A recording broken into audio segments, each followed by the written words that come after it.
It feels like we were just recording, but yet here we are again for episode 38 of Thoughtify, a podcast about anything and everything, with your Yeah. host, Sir David Attenborough. That was actually pretty good. I'm not even going to try to top that. We are back for episode number 38. Yeah, it's crazy. We were just recording episode number 37 on Wednesday. So, I mean, we're going to have bunches of content to push out and shoot back into the good old viral Russian roulette. That's exactly what it is. You're just taking that ball and you're throwing it on the roulette table, hoping it hits the number that you want. That is what we have learned about it. I got ketchup on my face. That's going to be fun. I was like, I can't edit that one out. Yeah, we can't edit that one out. But no, it is crazy with anything going viral. It's just, you really have no idea what's going to catch with people. And you can start to get a feel for it, but you never end up being able to really understand exactly what it is. There's always some random factors that goes into going viral. Not that we've done it a bunch of times, but we've done it once. We're experts, trust us. But we can, there's, in terms of what we consider going viral versus what someone else might consider going viral, we've definitely seen that it's extremely hard to replicate and it's extremely, extremely hard to sustain. It's more about a quantity type of thing. But yes, we got a special episode for you guys today. Hopefully you'll enjoy some more in-depth creator content. But before we get to that, we wanted to start with the good old Thoughtify thought, and then we're going to be bringing a guest on that we'll introduce here in just a little bit. But what was the Thoughtify thought for today? The Thoughtify thought for today, and we are sticking to it. We are sticking to the parameters we have given ourselves for the first time on this podcast. I think we did it the first time, but we never did it after that. Yeah. But the topic for today is evidently NASA, and this has kind of been within the last month and a half or so, that NASA has reportedly discovered a super Earth, a planet that is currently emitting very strange signals. So to kind of give a little bit of background before we dive into the Thoughtify Thought segment, we'll give you a little bit more information on said super Earth. So NASA's TESS mission has helped astronomers confirm the discovery of a new, quote, super Earth, an exoplanet named TOI-1846b. It's crazy. That's the name I would have picked for that planet, oddly enough. That's what I was going to name my firstborn child. That's crazy. Nice. I'm going to go, you do TOI-1846b and I'll do C. What is it called? TOI? It's not TOI-71b? No, it's 1846b. But it is located about 154 light years away in the Lyra constellation. This planet is nearly twice the size of Earth, and it orbits a red dwarf star every 4.3 days. What's grabbing attention in all of this mess is its mysterious repeating signal. It's a dimming of its host star's light that scientists believe come from the planet regularly passing in front of it. Interestingly enough, the surface temperature is a nice brisk 572 degrees Fahrenheit. Feels like Texas in summertime. What did it just say? It said how 200 what? It's 572 degrees Fahrenheit. And I was throwing in the joke that it's a nice brisk 572. No, I got that part. I was just saying, like, this is a new super Earth in the habitable zone, and then all of a sudden it throws that at us, and you're like, well, chances just went way down. Way down. It's really interesting. But because of the way the planet orbits around that red dwarf star, there are some areas that could actually potentially retain water, which obviously is a key ingredient for life. So, scientists haven't discovered, any designated proof of alien life per se, or just life kind of in general, but researchers say the planet sits in a gray area that makes it especially interesting for future study. So that is this week's Thoughtify thought. And the three questions for those that are new listeners that we try to stick to regarding every single Thoughtify thought category is, what is the wildest way this will play out?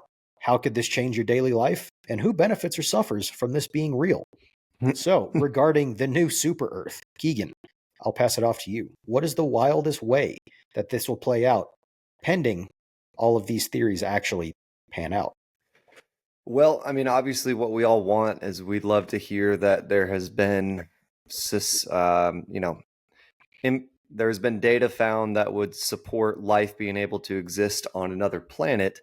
But unfortunately, the universe is very vast. And while that is the wildest way it could play out, I really don't think that's the way it's going to play out, because I looked up what the signals really are. And, because one of the things that is interesting about this super Earth is that we're detecting signals from it, but that can always be misinterpreted in terms of what scientists or whoever's looking into this dictate a signal is.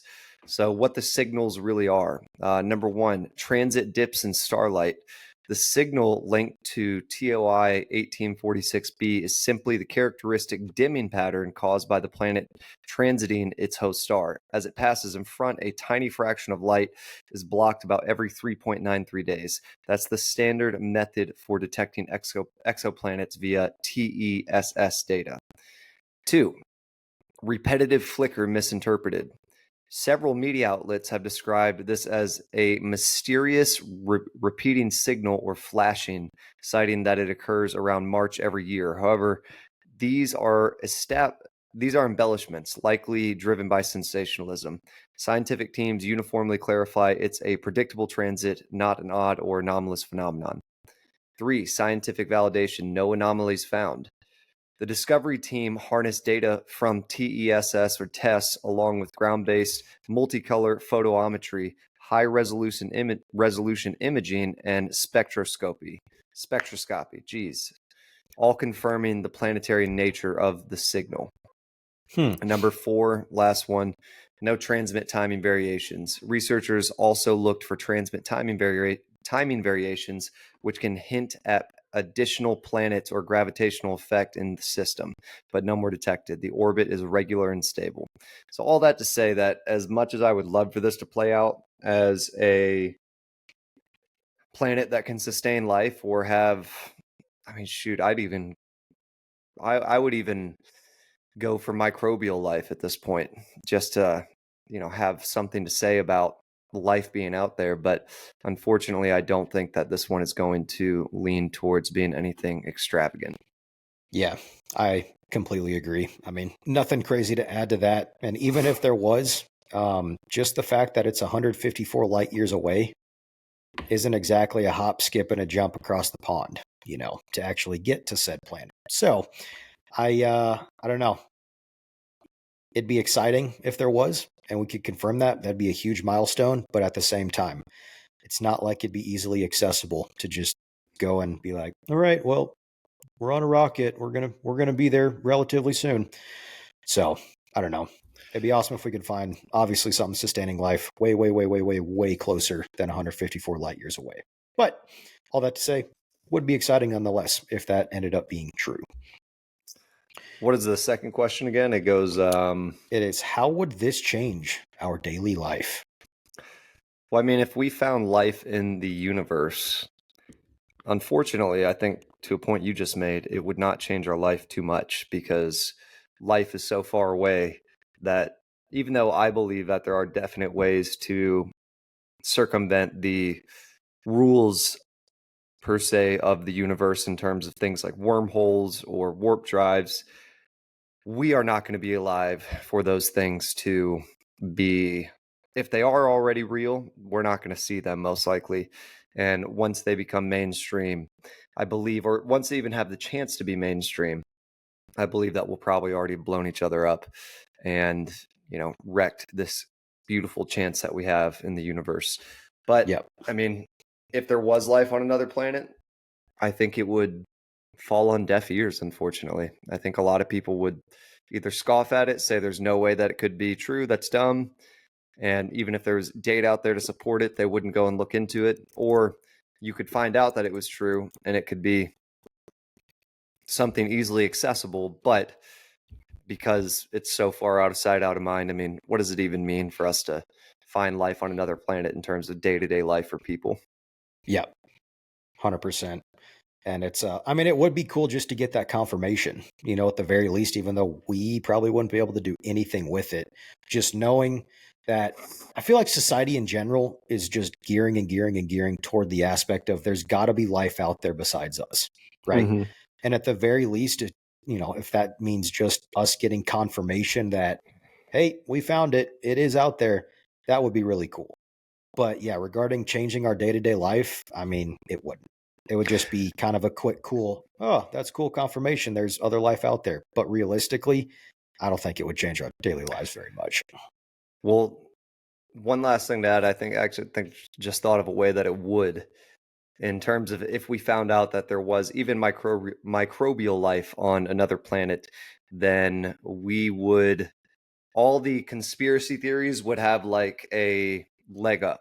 All of the alien conspiracy theories, all the things that people believe that other people think are outlandish, I think that those would gain some legs in regards to just being a little bit more viable, having some more dedicated research, and then for people like us, a lot more to talk about and a lot more confidence in what we say, even though we Yeah. already have the utmost confidence. But it would be very nice to know that if someone were to ever scoff at there being aliens or something like that, which we both think that there definitely is, Yeah. that you could say, well, they actually have found microbial life, and given the billions of years the universe has existed, then it's pretty likely that some microbial life turned into aliens, and those aliens have spaceships and they're here living amongst us, and they are probably going to hopefully abduct some of us and pass some secrets on. There you go. Keegan volunteers his tribute. I would love to The, be abducted. the very last question: who benefits or suffers from this being real? And we kind of loosely alluded to this already, but I'll let you take it. I mean, the scientific community would benefit the most from this being a real thing. And, it's funny because you see things like this, and then you realize that you have to have an extreme passion to study these types of things because a lot of the discoveries are not that interesting. A lot of the discoveries that people are really excited about in these communities are not what people like us get excited about. Now, we get excited about it because we're interested in it. But in terms of, I remember when and it's still argued to this day whether or not there's fossilized microbes on I believe it's a meteor from Mars or just a rock from Mars in general. And that would obviously support the idea that there was life on Mars at one point. But when I was a kid and I heard life on Mars, and then I found out it was little bitty microscopic, nothing, nothing that would ever, not life as a kid would perceive it. I was all of a Yeah. sudden just like, dang, that was a very misleading. That was the first instance of clickbait that I ever had.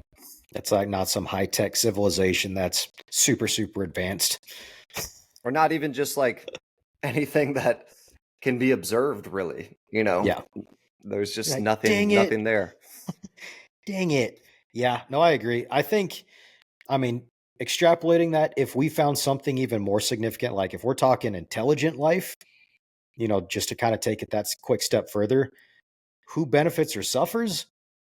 I think major strongholds, governments, organizations would be the ones to suffer because I think that would create such a crazy uproar around, the earth in general that it would just generate this entire thought process of like, okay, time to maybe get past ourselves and realize, holy crap, there's actual intelligent life beyond this earth.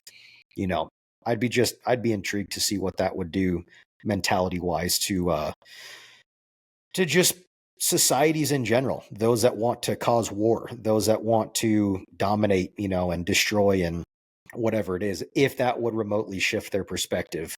I'm not talking about Hamas by any means because they've been at that for thousands of years at this point, but other cultures and societies and governments that, actually are building technology and all kinds of crazy stuff. If that would make them be like, huh, okay, well, there's actual intelligent life. Maybe let's put this whole attacking this weaker country on hold and maybe build towards a common goal of maybe saying what's up to them.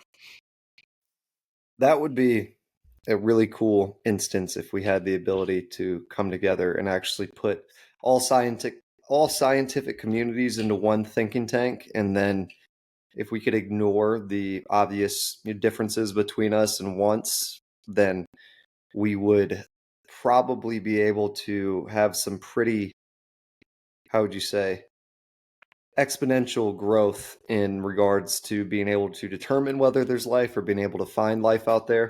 I mean, it's just, unfortunately, I don't think we are very close to the world working as one common unit.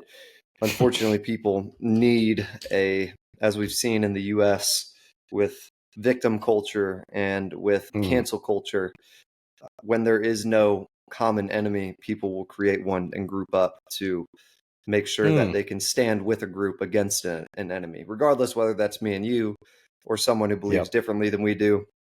Everyone needs something to fight against. And the longer that you don't, the more you start to create it on your own. And I think, unfortunately, we will always suffer from that problem. Yeah, that's a really good point. We'll always suffer regarding that problem unless something extravagant comes along, and completely changes that dynamic. But I don't know. I don't see that happening anytime soon. I hope we're wrong. Me as well. We wanted to have another content creator on, and Chase, I'll let you give his background and whatnot, but worst person we've ever met. Honestly, we don't know why he's here. No, one of our really good friends, Jordan Matthews, who has been a content creator a little bit longer than us, has reached millions of people with his content, is really making some moves out there, and we just wanted to pull him in and have a fun conversation with him about all the craziness that goes into stuff like this. So he actually has a little bit more of an extensive and more, how would you say, background that carries a little bit more weight than we do. He's worked with some pretty cool people as well. So I'll let Chase kind of intro him with the background, and then we'll just jump into taking riffs at each other. Absolutely. Shirt for sale. Shut up and riff on our website. Go buy it. That is on our website. Please shameless promotion. Shameless promotion. Exactly. Jordan Matthews on the FBI's top 10 most wanted list is a fugitive in 17 different countries. Dude, we're supposed to keep that on the down low. I know. We're supposed to keep that at the very end. ExpressVPN. I thought my people told you not to say that. No, but you're using ExpressVPN, right? So there's no way they can trace you. You're good. Yeah, exactly. As far as they know, I'm like in Italy or something. So, bro, or Russia. Be like, what was his name? I'm completely blanking on the guy's name. Vladimir Putin. No, the guy who the WikiLeaks, Julian Assange. They still know where he's at, though. They know where he's at. Well, they do, but he's not moving. I don't think he's budging. But all that to say, God, whatever. Yeah, go on. Sorry. Whatever. We're not talking about Julian Assange. Yeah. So we are happy to have Jordan Matthews on the podcast. Just kind of kicking off with a awesome little bio. Jordan Matthews is a creative force behind the YouTube channel Aweless, where he engages audiences with captivating content spanning gaming and various social topics. Beyond his channel, he's done some really awesome collaboration with some big-time music industry stars like Pat Green, Randall King, Lee Greenwood, Rodney Atkins, Josh Turner, among many others, crafting various promotional material to help amplify their concert events. Jordan's talent for storytelling and his ability to create unforgettable experiences definitely shine in both the digital media front and the many concerts he has helped promote. Not to mention, he's a great friend. So with that, Jordan, welcome to Thoughtify. More or less. I mean, yeah. Who put great in there? I feel like that was a read at the end. We should have just kept it at, and he's also a friend. He's just a friend. He's that guy. Hilarious, dude. So we are stoked to have you on the Thoughtify podcast. I know we've been kind of talking about it for a decent amount of time, and it's awesome officially getting you on here. Yes, man, I appreciate it. I'm excited to be on here, bro. Absolutely. Been pumped up, bro. It's gonna be fun. Right on. So tell us. What's I wanted what's to been ask. up? I wanted to ask, not what's been up. What's going on with Stop cutting this? me off. I'm so sick of your shenanigans. This is ridiculous. Pause the show. We got to talk outside. You know what? Never mind. We're getting off. No, but for real, like what's been going on with Aweless lately? Tell us about your channel, some stuff you're working on, and just what's in front of you right now. Man, well, we've been working on some IRL content recently. We started off with gaming, right? And we wanted to kind of shift that into IRL because we have we have a passion for IRL as well as we see like we can make more money with that and just stuff like that. So we've been focusing IRL recently, recording some shorts, getting some views and whatnot. So it's looking good. Currently in the process of recording a long form video, which I won't spoil it here, but it's gonna be good. Right on. Oh, you're not going to That's give us awesome. any teasers? Not going to amplify our views You don't want to by break dropping it, some break the teasers? news. Yeah, break the news on the Hmm, big hit podcast, Thoughtify. You that don't is want to break true. the news to Let's see. I'm trying to 56 think if people? there's any like teasers. Give us Nah, a man, y'all theme. y'all are going viral right now. Come on now. We did I'm trying to have think if one there's viral any post. teasers I can give without giving away like the whole video. But Don't worry, let's we won't see. pressure you too much. If you don't want to, that's totally okay. Just know you're never coming on here again if you don't Yes. tell us. No, but That's a lot of I pressure. I mean, come on now, Chase. I was going to say Dang. you had pointed something out that is really interesting that we've aggressively learned, and I was saying that you've been doing this for how many years now in terms of content creation in general? Let's see. I mean, I've been doing YouTube ever since I was a kid, just as a hobby as every kid. So I have like my old channels. So I started maybe when I was like 12. Yeah, But taking it seriously probably, the past year in terms of YouTube and stuff like that. yeah. So yeah. And you're 13 now, correct? Actually 12 and a half, right about there though. He's 13 No. going on 30. What I apologize for all the jokes. You know we like to mess around, but I'm right there with you, man. I know. But I was gonna say that you pointed something out that's really interesting. Is that like once you get into something like this, you find out that yes, you're very passionate about it, but there's also there's a bunch of differences between content that maybe you enjoy Mhm. making, content that gets a lot of views, and then content that actually generates some type of income or money. Talk to us Mhm. a little bit about what you've learned in terms of the differences between those and where those lines are kind of drawn. Exactly. Well, I would say like YouTube is interesting because there, like as you're saying, there's two different aspects. So you have the guys like IRL, like a Ryan Trahan, who's getting millions of views on a long form video, and he's making crazy money. But then you also have guys who are just they have like 5 YouTube channels, and they just upload baseless videos of different niches, different topics, and they're also making the same amount of money that a Ryan Trahan is, but two different categories, two different niches. So one thing that me and my friend who run the channel, Aweless, have been kind of like discussing is like, what do we want to do? Do we want to try to make it IRL or do we want to make a business out of it? Kind of, see what makes the most money because we've made the most money off of gaming. Where we've also gotten views on IRL stuff, but it's just really interesting how YouTube works in that sense because I mean, people are making so much money these days for doing, 20 minutes of work. It's Mhm. crazy. It really is. Yeah, no, that's really interesting. And I'm curious, like as you guys are kind of exploring what route you want to go, are there any specific factors that are really weighing heavy on which path that you want to take going forward? Or is it kind of just, figuring it out as you go, or is there any strategy behind that? Yeah, I would say, I mean, we've just kind of been contemplating where the way we got monetized on YouTube is because we hit a video game that came out, Marvel Rivals, which y'all have heard of. We hit Hmm. that right as it kind of started becoming popular because our main goal was to get monetized quickly. So we're like doing anything we can to get monetized. So we started uploading videos about this game because it's very popular and stuff like that.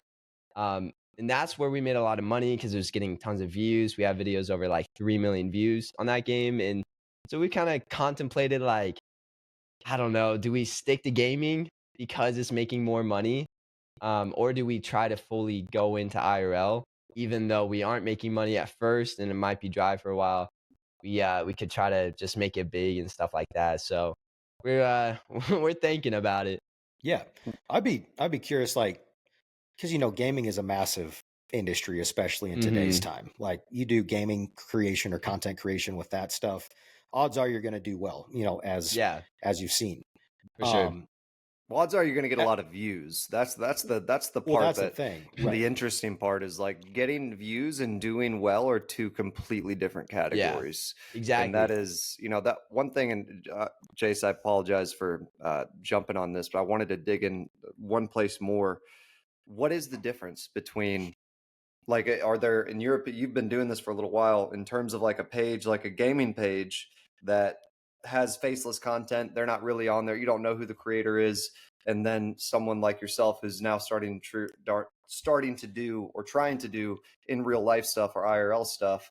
Like, where do those thresholds usually get crossed? I mean, what do you have to do to make money as a gaming content maker, and then what do you Mhm. have to do to make money as a IRL content maker from your perspective? Yeah, for sure. Well, I would say like the thing with gaming, which I would argue is it's sometimes harder to get views because it's such a saturated niche. Where like, That's a good point. you make a video about Fortnite. Well, there's thousands of people, millions of people making videos about Fortnite these days because it's like one of the most popular games. Whereas, if you're an IRL, you're unique, you have your own style. But also something with IRL is the video concept. So the idea has to be like really good and very unique, something that you haven't seen before. So it's less niche, I guess. It's still IRL and stuff, but it's less saturated of a space. But it's also, I don't know which one's as like hard to get into or which one's harder to get into because on one hand you have it more saturated, but on the other hand you have to be really unique and have good ideas. And I mean, there's a whole studying videos and studying YouTube is just like super broad and what you want to get into. So it's very interesting, but I don't know, man. I feel like gaming might just be a little bit harder to get into unless you get like a very popular game when tons of people are getting fed content from that game. So Mm-hmm. like Yeah. everything will go viral. And I would say some of our videos that have gotten a lot of views, some of it is kind of luck because some of our videos we've put less effort into have gotten tons of views.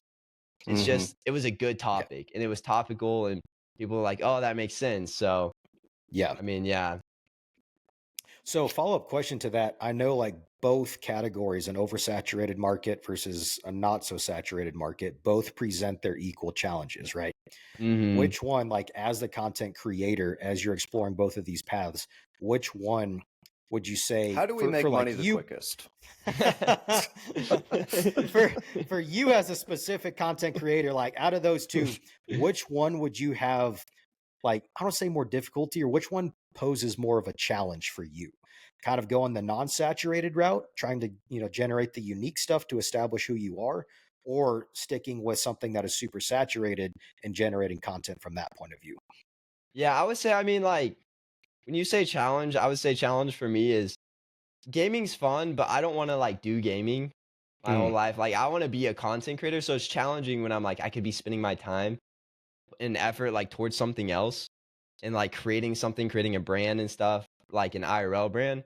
So that's but, like, when it's more challenging of building a channel that was your question, right? Like, which one's harder to build a channel yeah, off of like or is it more for you specifically? Is entering an oversaturated market harder, or is entering an unsaturated market harder during like regarding the IRL type videos?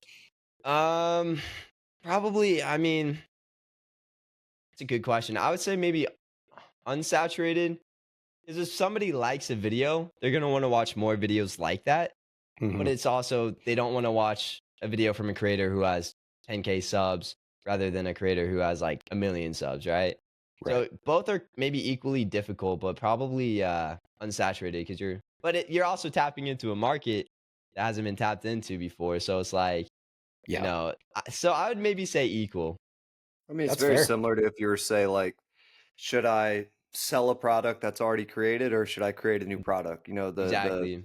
I mean, just like in terms of what I do, not to make this podcast boring as anything, but I sell For payroll anyone and that HR needs software. payroll, yeah, reach out to Payroll and Keegan. HR software. We work well with restaurants, manufacturing, churches, and nonprofits. Little plug right there. I could use the meetings right now and the quota. But in terms of what I always tell people about this market is that it's extremely oversaturated. And when it's the reason it's oversaturated is because everyone needs it. You can't run a business without the type of software that I sell. So that calls for a lot of competition. But at the same time, it's very easy to go out in a business in this market because there's so much competition. So while everyone needs it and it's essentially a commodity, people are constantly coming in and going out. Whereas if I were to try to create a new idea or a new product or a new invention, something of the sort, then that's going to have to, all the upfront work is on the on the front end, creating something, finding a market for it, marketing it to people, getting consistent sales versus, tapping into something that's already there. So it sounds like, Yeah. either way, both of them are going to have extremely, and I wouldn't even say very hard challenges, but what Mm-hmm. we've been learning aggressively again is that it's unique challenges, and the challenges are literally just like digging a mine by yourself. You are just Yeah. the only one there breaking down the rocks. You never know what you're going to hit on the other side. Sometimes Mm-hmm. you're like, this is the best. Other times you're just like, I can't believe I put in this much effort and I've got this little to show for it. But it's just it's about existing in the middle and trying to just be consistent with it is what I've Yeah. seen be the Exactly. difference maker. And For that's the one sure. thing. Was listening to a podcast episode with a guy named AJ Gentile or Mm. Gentile, whatever his name is, but he has I think it's the YouTube channel, the Y Files. Basically, he's been Okay. going for a good couple years now. Consistently built his base over time, struggled, but now he's like over 14, 15 million subscribers, making awesome content. But he was given some really interesting advice on that front. It's just, yes, the consistency is key, but ultimately, don't change yourself so much to where you're shaping your content and yourself based upon how you think people want to see you. He's Yeah. like, man, the biggest thing is like be as authentic as possible. Like Mm-hmm. the positives and the bad, and the bad and the positive. Yeah. Like people want to see that dynamic of, don't look so perfect all the time, or don't be so put together. Like it's okay to show the fully authentic side of you. So as long Yeah. as you're doing that, but then also remaining consistent with the content and all this stuff, like people want to see that and they Mm-hmm. gravitate towards you. Yes, Exactly. your content, but you are your content. So it's like, kind of Mm-hmm. matching those things just in tandem with each other, and For you're just sure. gonna be famous, straight up famous. Exactly. That's all you got to do. Be authentic, right? Be Yeah. I mean, authentic and you'll make millions. Yep. exactly. Yeah. And that's the thing. It's like if you have a good personality and you're good on camera, that's going to hit IRL because people want to Well, that watch you knocks and they out like Chase you. pretty quickly. I was just about to say the same for you, Richard. Hey, he beat you to it, right, Jason? But Dang But go on, what were you gonna say? yeah, just like being authentic. If you have a good personality, then definitely IRL because people want to see that, and they like watching that stuff. I mean, there's people on YouTube who have tons of subscribers, but like have zero editing. It's because their Mm, personality speaks for themselves. absolutely. When you say IRL content, what type of content are you more leaning towards? Are you talking about like doing interviews with people, like going out, you like street content? Like when you think of IRL content, what do you think about? Are you talking like in general or like what I want to do? A little bit of both, because we've said IRL a lot, and for the people listening, Yeah. that can mean a lot of different things. So, I mean, Okay. either way you want to take it, I assume, because it's your YouTube channel. Talk to us a little bit about kind of the content you're shifting towards and what that means in terms of what that means in regards to IRL. Yeah. Well, I would say IRL is just anything, in real life content from Mm-hmm. vlogs to challenges in real life. I don't know if y'all are familiar with like Ryan Trahan. But he just did a series where he traveled 50 states in 50 days and raised money for St. Jude. And so he went to a different Airbnb in each state along the way and stuff. So that's like IRL too. So there's like a bunch of different categories that fit into IRL. Um, Kind of what we're leaning towards is kind of more the challenge type thing. Just coming up with creative ideas that haven't been done before, creative challenges, and just more of the Ryan Trahan type of YouTube that you see. So, but IRL, yeah, I would say it's just kind of mainly anything in real life. Yeah, live content essentially. Yeah. Yeah. Very cool. So as you've been going on this journey, and like knowing what it's like to produce content for gaming, as you're starting to get into the IRL stuff, at least so far, do you have any kind of favorite moments in time to where you're just like, as I'm entering this part of my journey, like, holy crap, we have something here that people actually like I'm clearly doing something that people Yeah. resonate with. Do you have any specific moments that really stand out to you that made you think this is achievable? I can actually do this. Dude, like the first time, there's a process of getting monetized on YouTube. So first you have a certain criteria they have to hit to get monetized. You can't get paid yet. Um, but you get like I don't know, people can like donate to your streams and stuff like that. But you have to have like certain views and subscribers. So we got that, and that wasn't a big deal. But one day, me and my friend were streaming, and this dude just like overall donated $86 or something. I'm like, that's real money that we made off of YouTube. Like I've always dreamed of making money off of YouTube, and that just happened. So I would say that, as well as, when we first got monetized, is when our channel was at its peak. We are getting like one day we got like 300,000 views in one day or something like that. And then just consistently getting a lot of views and seeing our first like money come in from AdSense off of YouTube, and just that whole thing, it was so cool. I was like, we actually did it. Like that's our like one of our goals just happened, is getting money off of YouTube and stuff. So I mean, it's something you dream of as a kid, and every kid wants to be a YouTuber. And especially me back in the day, and my boy that does YouTube with me. But it was so cool seeing it like actually our work paid off, and all that stuff. That's awesome. Where did you guys That is spend all really the cool. money? Well, I saved my half. I don't know what he did with his. And what did We you went- buy? I got a Lamborghini in the garage. Hey, there we go. Yeah. Surprised you're not doing the recording while you're in the Lambo. Man, hey, I should have. You're right, man. Hey, next podcast. Next episode. Exactly. I mean, same with y'all. I mean, when y'all saw it, I know one of y'all's videos went viral recently. Y'all must have been like super stoked and hyped, especially It for won't like one of stop. the. Yeah. Is it still growing like consistently? It's just going. I think we're close Really? to 350,000 now. So Dang. I know I checked your followers. I don't know what it's up to now, but I saw 4K or something. Yep, we just passed 4K this morning, earlier Congrats, today. man. That's what's up. Yeah, appreciate it. No, I mean, to your point, it's one thing like creating content that you like and you enjoy talking about and putting together. But then when you start to see other people resonate with that, and they're like, that's actually really cool, and they start engaging with it. I think for me personally, that was just the biggest moment of affirmation. Like, okay, because when Keegan and I started this, it was just he and I talking. We've never talked before. I hired him off the street, and it's gone well so far. Hey, it's turned out good, yeah.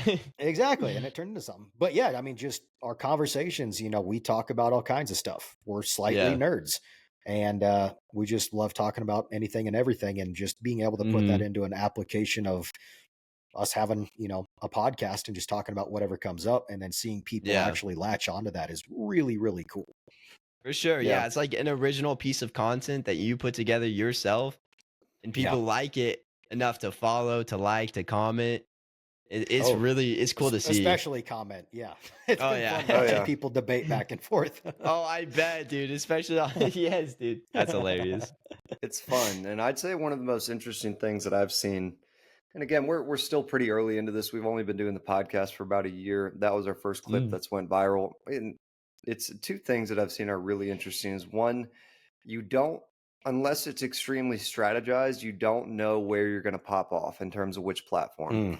Like you are obviously more focused on YouTube. We're right now more focused on Instagram because that's where we've seen the most traction, but it bleeds over into the other things. But the other thing is, it confuses me how it confuses me and doesn't confuse me, because when you create something, it is personal to you and it has your fingerprint on it. And then when someone out there in the world inevitably is like, this is the dumbest thing I've ever seen, or leaves a really nasty comment, you're just like, you want to go back and you want to like argue with them, and you want to say something, which could be the death, it very easily be the death of any piece of content or a channel in general, in terms of buying into, what people are saying about it. But it's really interesting being on the other side of the actual creation and being like, even though I'm really annoyed by what you said and that you took the time to say that, you are the one pouring into my content and driving it further.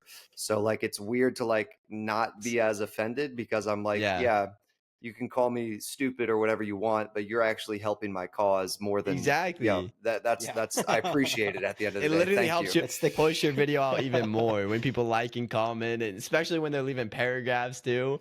Yes, for so sure. it's just It's interesting insane. to be be on one side versus the other, and you just kind of you look at yourself as a person who might have, commented on stuff and gone back and forth with people multiple times in my life. Yeah. You kind of like have a different perspective of like, man, I don't want to be part of that crowd. Like, I want to be part of the crowd that's pushing out what people are getting in arguments about versus like being, I don't want to be a sheeple. Yes, exactly. Dude, it is funny. Wait, go ahead. Go ahead. No, I was just gonna say it's us stirring the pot. We just want to be the pot stirrers. Exactly, dude. We don't want to be part of the ingredients anymore. For real, it's funny seeing people like have such an opinion about some like a topic that you're putting out there. Especially like in our case, it's about a stupid video game. And they're leaving paragraphs of like, I can't believe you did this, blah, blah, blah. And me and my friend are just like sitting here laughing. Because we're like, we genuinely don't really care about the topic. We kind of posted it to get views. But it's funny, like they just take such like a I don't know, man. They just care so much about it that they leave these stupid comments and stuff. Yeah. And just knowing how much time that they probably poured typing out that response and reading over it and then be like, oh wait, let me retype this part. Probably spend 30 minutes on leaving a paragraph and you're like, appreciate that. Yes, thank you for helping. And then you have the people like replying to them that are also leaving paragraphs. Then they start fighting and turns into a whole thing. I hope no one finds my actual Instagram tag because I have very often, or multiple times in the past, fallen into heavy debates online. And once I found ChatGPT, I was just choke slamming people with logic that I can't claim as my own. I was like, actually, in the 14th century, citing like scholars and stuff, acting as if I'm the one typing this, replying in like under 30 seconds with a full paragraph. That's quoting line 324 of the Magna Carta, being like, "You're an idiot." Then ending it with like, some like, but I guess if that's the best you can do, come back next time. I didn't even think about using ChatGPT. That's low-key so smart. Oh man! Now Keegan's secret's out, so if you ever see a comment from him, you know what happens. Don't ever hear first, bro. Don't ever have any arguments with me via text because I will just speak into my phone and ask chat to rearrange it in a logical, easy way that's very hard to argue with, and I love it. I recently was. Oh man, I hope she doesn't listen to this, but. The last girl that I was, somewhat dating, it just, we're doing this podcast. Work has been crazy this year, not in all the best ways. And I eventually had to just be like, hey, my fault, but I've got to, bow out of this. And I said everything I wanted to say into ChatGPT. And then I said, make it into a conclusive, or congruent message that's, nice and whatnot. And she immediately responds and goes, really, Keegan, ChatGPT? And I was like, what are you talking about? They're my words. She called your bluff. She did. That's hilarious. I stuck with my story and I said, no, because they are my words. I just had them rearranged and said a little more, clearly. But but it was from your heart at the end of the day. Exactly. So like, it was from my heart. You gave it the topic of what to talk about. So I mean, it's genuine, right? It's getting worse and worse every time. Now I'm just like, like copy and paste the photo. I'm like, respond to this. He's adopted the mentality of clear eyes, full hearts, can't lose. Can't lose, exactly. He's like, I got better things to do with my time than reply to this photo. It's like, I gotta level up in Helldivers too. Oh, have you played? Comment. Do what? Have you played Helldivers? I haven't. Is it fun? Man, we're about to. It comes out on Xbox tomorrow. On some content. Does it actually? Yep, dude. It was PlayStation and PC exclusive. Yep. Really? Because you were saying you pre-ordered it, right? I did. Man, I'm so excited. Seriously, get it, we can all hop on and play. Let's do it. That would be some fun content. We should make some cross collaboration clips of Helldivers, because I will say, like, Helldivers is, again, like we were saying, definitely oversaturated, but there's going to be a lot of attention on it because it's coming open to Xbox. The servers are going to spike like crazy. But it is also just a absolutely the game is just so full of opportunities for funny content because you can actually accidentally call like stratagems, which are like your missile strikes from your ship down on your team, or like there's these times where like you can sacrifice yourself for the rest of the team, and or It's or so you're just dramatically based. Yeah, it's you're like hilarious. the last one being chased down, and like you've got to go up to this little thing and put in the code to get the drop ship to come and pick you up and win the mission. And it's just like if you watch some of the content, like it's just so like you can put it to music, you can like, and we're all talking the whole time, and it's just like it becomes overwhelming very quickly, and it's extremely strategic. Like you have to work together or you will not win the mission. And that just, and like there's just the mix of you playing with people who aren't as experienced and being held back, or like having to be held up by someone else. So long story short, it's just a really fun game when it comes to creating content out of it with other people. That sounds like fun. And it comes out tomorrow, you said? Tomorrow. Yep. Dude, I gotta get that.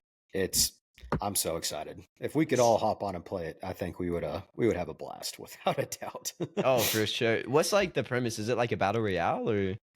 Oh, please. How would you explain it, Keegan? All right. Here we go. You shouldn't have asked. 30 minutes later. Right? This is the end of the podcast.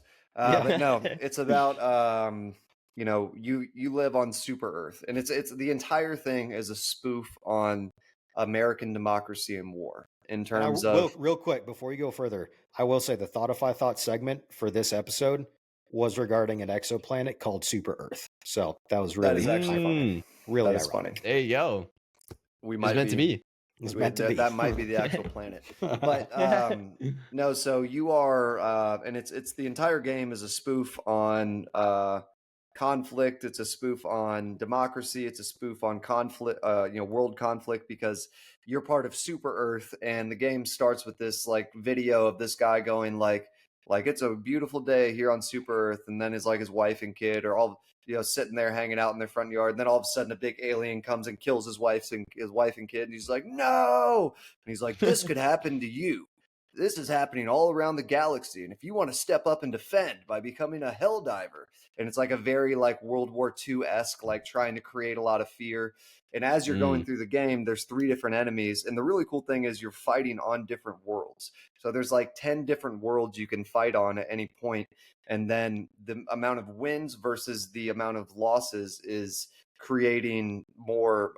You're either taking that world over and winning it back from the enemies, or they're winning it back from you. So in real time, the worlds are always being fought for, and at least the terminids, who are the alien bugs essentially that are just ravenous. There's a bunch of different kinds. They just want to kill you.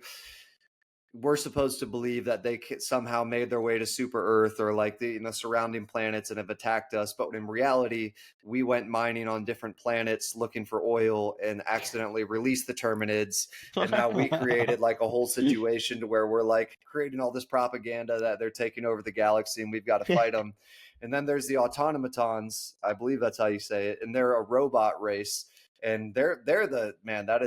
Those are the intense ones. And it's just like, I mean, I remember there's this one clip where these guys are sitting there talking, and he's like, what are you going to do when you get back from the war?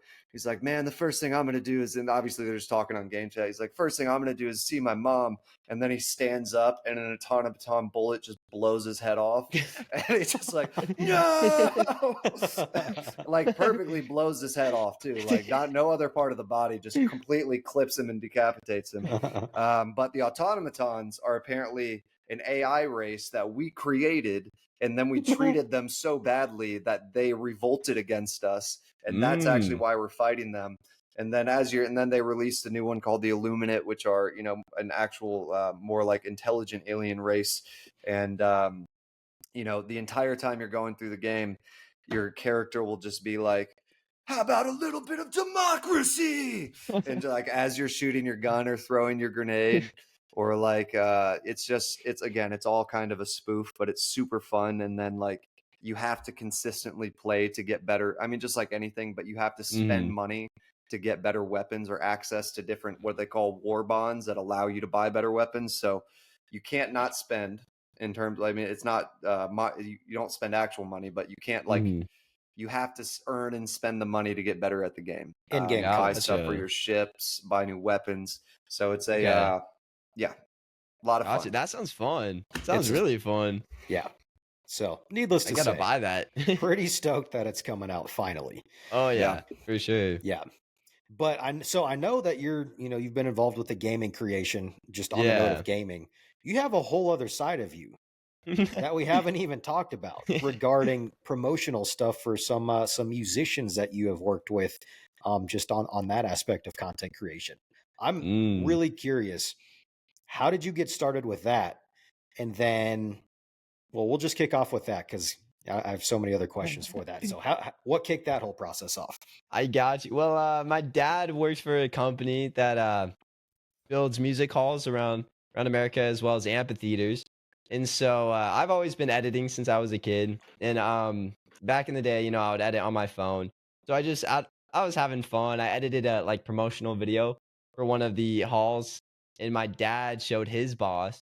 And his boss was like, "Oh wow, we gotta hire him." So like a year later, he was like, "Does Jordan want to work for the company?" And I decided I was like, "Yeah, let's give it a shot." So it's been that ever since. So that's how I got started, and honestly got started into video editing and all the software I know and everything like that.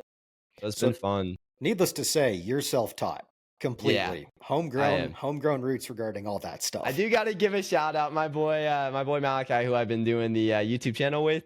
He Yep. was on FaceTime with me, teaching me all the software and stuff because he's had the software for a while, so he's known everything. So a mix between YouTube and talking with him like for 6 hours a day on FaceTime, I finally was comfortable and was able to edit some videos. So That's awesome. That yeah, is really cool. So I guess in comparing the two, I mean, yeah, you've done some work with some big name country artists or musicians in general versus hmm the actual content creation on YouTube. I think I know the answer to this question, but I'm curious. How do the two compare? Man, I love doing both, honestly. I always wanted to be a content creator, but I've also just loved editing in general. When I'm not editing, I'm editing. Like it's a hobby for me as well, Hmm. outside of a job. So it's honestly everything I edit, I love. It's really cool being able to be like, I listened to this guy's song when I was a kid, and now I'm doing like video ads for his concert. And one guy I did video ads for, he's an actor, and he was on our like an old kid show we used to watch, and then he plays the dad in Outer Banks. I don't know if y'all have seen it, Hmm.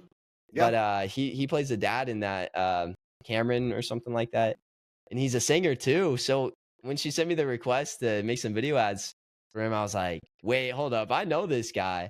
So it was kind of cool to see like these people I've seen my whole life and being able to, you know, do stuff for them. But then on the other hand, being able to grow your own channel and make money off of something you've created as well.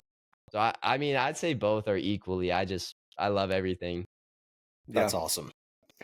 I'm not gonna ask you. I was gonna say who's the worst person you've ever worked with that was famous. But Keegan Glick. hey, the fact that you said How'd I you was know? famous is all I'm looking for here. Hopefully famous for the right reasons. But I mean, who was the standout outside of that you were just like, dang, like because you have some pretty big names on there. I mean, I don't know what his name is, but you worked with the Yodel kid. I Oh remember we were yeah, talking a old few years Walmart. back. What's his name?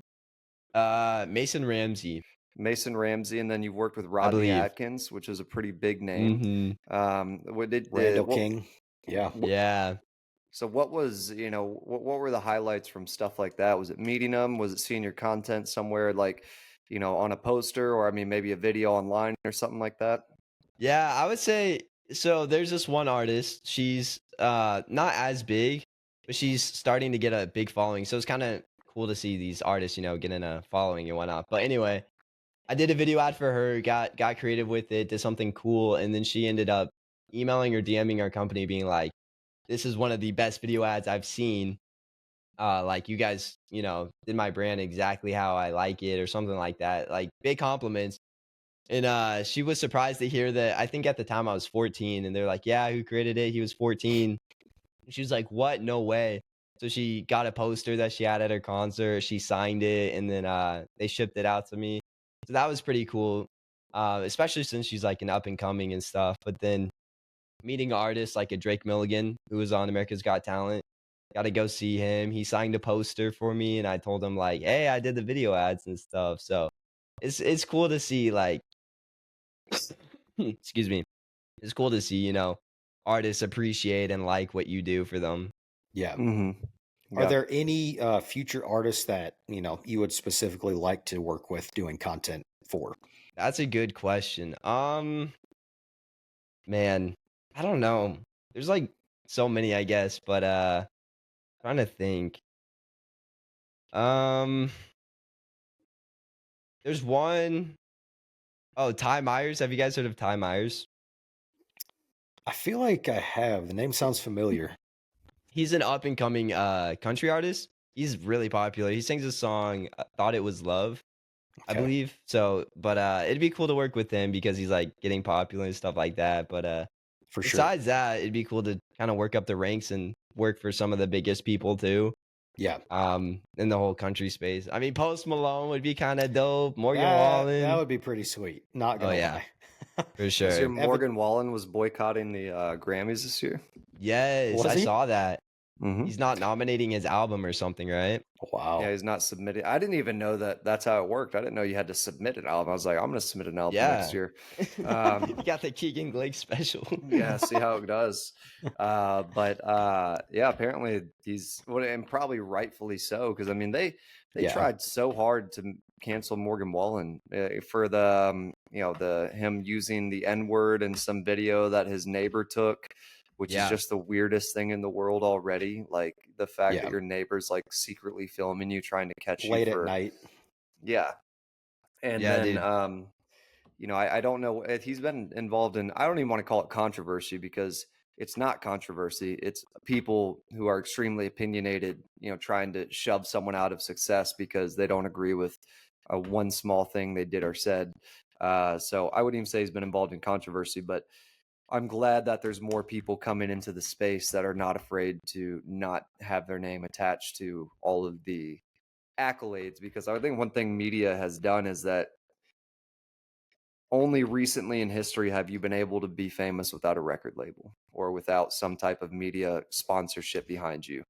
It's still very easy for them to shoot you down from a lot of angles and try to kill a career early. But if you can catch enough traction, someone like Morgan Wallen, you're not going to make him not famous. He's going to outsell. He's going to outsell every concert he's at. Yeah. Exactly. Yeah. Yeah. There's definitely more of an outlet to make it big on your own. Oh, for sure. I mean, social Without a media in doubt. general. Yeah. Absolutely. So I'm curious, kind of like holistically. So, the various promotional stuff you've done with artists versus Yeah. content creation on YouTube and just the whole journey that you've been on so far. Because I'm curious, if you had to kind of start this entire process over and you started at ground zero, would you do anything different compared to what you actually did starting out? That's a good question. Honestly, I would say maybe learn the softwares before starting a job. I kind of got thrown in the deep end with that one. As soon as I started, I was starting to learn all the like Premiere Pro, After Effects Mhm. as I started my first job. So I was kind of like, but luckily I had my friend there. So I would say that. I don't know if there's anything else I would change though. Yeah, that's awesome. What's the next big step? What's like whether it's the YouTube channel hitting a certain amount of views, or you guys, what's the next big goal for all this? Sorry. Excuse me. Don't do it again.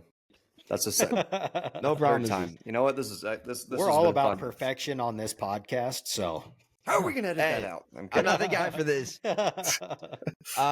Next big step. Well, right now I'm currently in the process of starting my own like brand and channel, so I'm gonna get that running and then continue with Aweless, just kind of see what next steps are in the terms of I'm sorry, bro. You're good. One more time. Stupid cough. I dare you. Leave. We're cutting all that out, right? No, you're good. No, but next steps I would say, working on personal brand, hoping to get that up, kind of start my own channel. Not fully sure where I want to take that, but I think I've always wanted to have a personal brand, and it'd be cool to like make merch off of something you built by yourself too.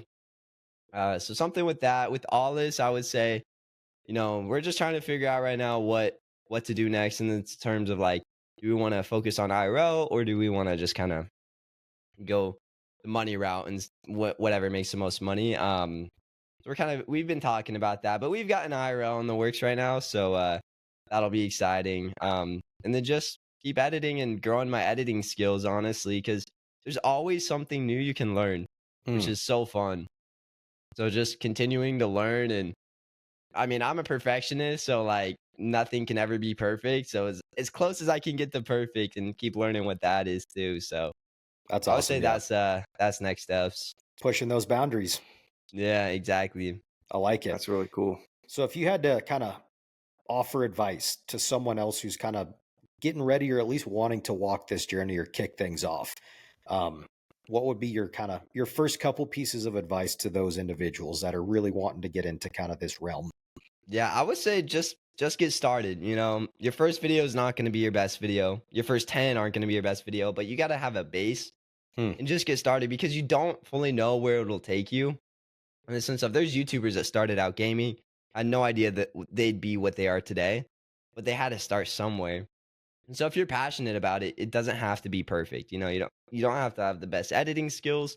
You don't have to have the best concepts, but just get started. I mean, I like it. No, that is so true. I mean, I know Keegan and I can resonate with that. We've historically talked about doing all kinds of stuff, being like, this would be a great business idea. Oh man, this would be so cool to mhm, pursue. And you know, the big chain or the what is it? The big stuff happened in our past just through the conversation. It's like this would be yeah, great to do, and we never did it. And then yeah, exactly. the one idea stuck, and starting the podcast was that, and we were just like, let's just do it. And Yeah. looking back, episode 1 through probably 10 was not And our man, best work, but we've I was, come I was gonna say, I we've, want to we've highlight come a that. few Yeah, steps. that your first video is definitely not going to be your best. Not at No. all. Yeah, we man, I'm don't go back and watch our first podcast, please, until we get like famous. Like just like let's stay on the most recent episodes because these are the And best. after this episode, after we're done recording, I'm gonna go watch the first one. Right? You haven't watched it? Oh man, No, I'm gonna watch it exposing again. exposing yourself in real life. Watch IRL tomorrow. content. Watch by this weekend. We're gonna see content from Aweless being like, for all those that haven't seen episode 1 of Thoughtify, you guys can watch Exactly. it. Be like, This is no, the please best don't. episode. Please don't. Exactly, dude. I'm gonna do We it. we very Uh, quickly learned that it's like we could talk for like 3 hours, but sometimes you just have to keep it down to like you have yeah. to keep it down to a succinct, expectable amount of time and Yeah. not overdo it. Because I think it was one of the biggest pieces of feedback we got in the beginning was like, It's not way too bad. long. Never heard it Yeah. was good, but That's true. it's- Everyone was like, it's not bad. It's like, Yeah. but that doesn't mean it's good, okay? Yeah, the first one's like exactly. an hour and a half, something like that. It's just Is that what there's y'all no would say structure.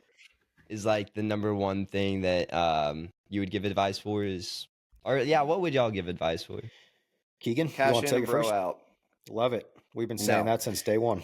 We have. We probably say it too much. My advice, not that I'm in a position to give it from a position, in terms of a position of success. Yeah. What we've seen is that, not just getting started, because it makes me think of the, old Chinese adage that, the first step of the journey of 1,000 miles starts with the first step. Yeah, it was the Yeah. first step of 1,000 miles starts with the journey is what my brain was trying to say. And I was like, dyslexia. He's trying to be I like hate it. Yoda. Ask ChatGPT. Right? Hold on. I'm just gonna have it speak for me real quick. But no, it's really it's keeping your head down because for the most part, it's not going to give you the feelings that you want in terms of if you're passionate about it, you're going to get something out of it. But if you're trying to create something with it, that is always the result of looking back over a lot of stuff that wasn't the high point and going that those were building blocks to get to any high point. Exactly. Like Yeah. that, like the video that went viral, the clip that went viral not only did we not know it was going viral, we weren't trying to make it viral. There was nothing different we were doing in our routine. We were Yeah. just trying to be consistent with posting content and hoping something that, would catch eventually. And it Yeah. did. And it's just, I would say that's my biggest piece of advice to anyone, really doing anything, but especially content creation, is just baby steps, because all of those little baby steps are what add up to that viral moment. And it's none of Yeah. that feels like that up until it. But when that viral moment hits, it validates all that stuff that did not feel as fun as that moment right there. Exactly. Yeah. And to add on to that, I would say, I have it on my screensaver. My favorite, what do you call it? Apologies. I have it on my screensaver is remember the goal. Mm. And that I always say that to myself. I'm like, if you want to get somewhere, you have to remember the goal. Absolutely. Yeah. No, I wholeheartedly agree. And just the aspect of, especially like making your goals apparent. Because so many times, you just start something out of like, oh, this would be so cool to do, but Yeah. yet not have any like defined structure as to what you want whatever you're about to do to look like. But then Exactly. also like focus on the goal, but then at the same time, I'm one of those people that always asks for advice and opinion and what other people's thoughts are. That's great. I'm not saying there's anything wrong with that, but at the same time, with you being the individual to pursue what you're talking about, operate within what you control. Yeah. Take into account what other people, their opinions and all that stuff, but ultimately you make the choice. You operate within yourself, and then, you take it from there, because all the 20 different people that you ask their opinion on, they're not the one working on the podcast or the content creation or whatever it is. It's you. Exactly. Yeah. And it is funny how once you do start doing something, everyone else becomes extremely opinionated about how you should do it and how they would do it if they were in your seat. Yeah. And it's just, like Chase said, it's really important to take in advice, but also remember that it has to have your fingerprint on it. And everyone is going to have an opinion about what you should do differently. Just make sure it's what you want to do at the end of the day. Oh yeah, for sure. Absolutely. 100%. Perfect. Well, I think as we are winding down this episode, Jordan, obviously, thank you so much for coming on. I know, like we really said, appreciate it, man. We've been trying to get this going, for at least a couple weeks now, and just awesome that you were able to hop on with us, and truly grateful. It was an awesome conversation, and it was. Any final thoughts that you want to chime in with? No pressure if you don't. Let's see. Well, if y'all are passionate about something, just get started, man. Remember the goal as well too. You got to have something that you're looking forward to. Like for us is getting monetized, but also getting 100K subs. So that's at the forefront of our mind as we're uploading. And hey, just get started and keep it going. Love it. 100%. Could not have said it better myself. But y'all guys, appreciate you jumping on with us, though, man. Appreciate y'all really having enjoyed me. the conversation. You're a great friend. Very, very. We're excited to learn from your journey of content creation, and appreciate you passing on some wisdom to us old hags. And yeah, we look forward to future collaborations. I know this won't be the last conversation between Aweless and Thoughtify. So for sure. Love you to death, man, and thank you for coming on. You as well, man. Thank y'all for having me. It was fun. Absolutely. And everyone, thanks for tuning in. Episode 38. Be sure to go check out Aweless. YouTube channel, Instagram. He's putting out some awesome content. So stay tuned for not only everything he's put out, but also all the exciting things that are on the forefront. All the exciting things they're working on. So appreciate you, Jordan. Thanks for joining. And everyone, thank you. Stay frosty. We'll catch you on next week's episode. Peace out, Cub Scouts. See y'all.